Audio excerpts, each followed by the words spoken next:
ભારતીય રિઝર્વ બેંકે બુધવારે અમદાવાદની કલર મર્ચેન્ટ્સ કોઓપરેટિવ બેંકનું લાયસન્સ રદ કરી દીધું છે, કારણ કે કમાણીની કોઈ સંભાવના દેખાઈ રહી ન હતી.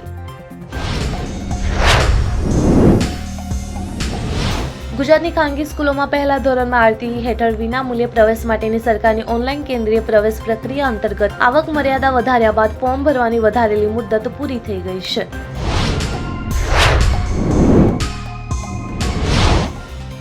ગુજરાતમાં ગરમીનો પ્રકોપ વધી રહ્યો છે. આ સંજોગોમાં અમદાવાદ, વડોદરા જેવા શહેરી વિસ્તારોમાં પીવાના પાણીની અછત સર્જાતા શહેરીજનોએ દેકારો મચાવ્યો છે.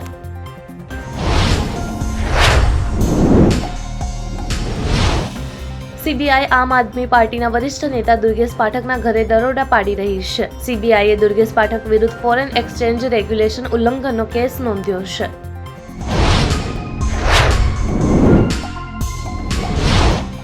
વૈશ્વિક મર્ચેન્ડાઇઝ ટ્રેડ વોલ્યુમોમાં અમેરિકા દ્વારા શરૂ કરાયેલા ટેરિફ વોરની પગલે 2025માં 0.2% ઘટાડો થવાની દહેશત છે, જેમાં અગાઉ 2.7% વધારો થશે તેવું ધારવામાં આવ્યું હતું.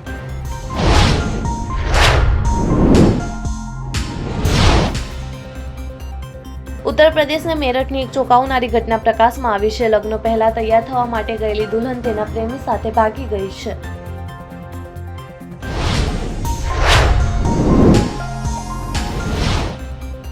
ઉત્તરાખંડના ઉત્તરકાશીમાં પોતાના પરિવાર સાથે ફરવા આવેલી નેપાળી મૂળની મહિલા ભાગીરથી નદીમાં રીલ બનાવવાના ચક્કરમાં તણાઈ ગઈ છે.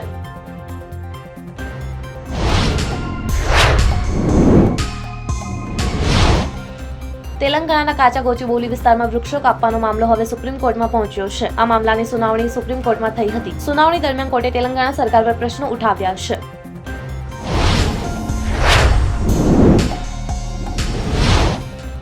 ગુલામ હૈદરે પોતાની યુટ્યુબ ચેનલ પર એક વિડીયો પોસ્ટ કર્યો છે, જેમાં દાવો કર્યો હતો તેઓ તેમના પરિવારને પાકિસ્તાન પરત લાવવા માટે ભારત સરકારની મદદ માંગી રહ્યા છે.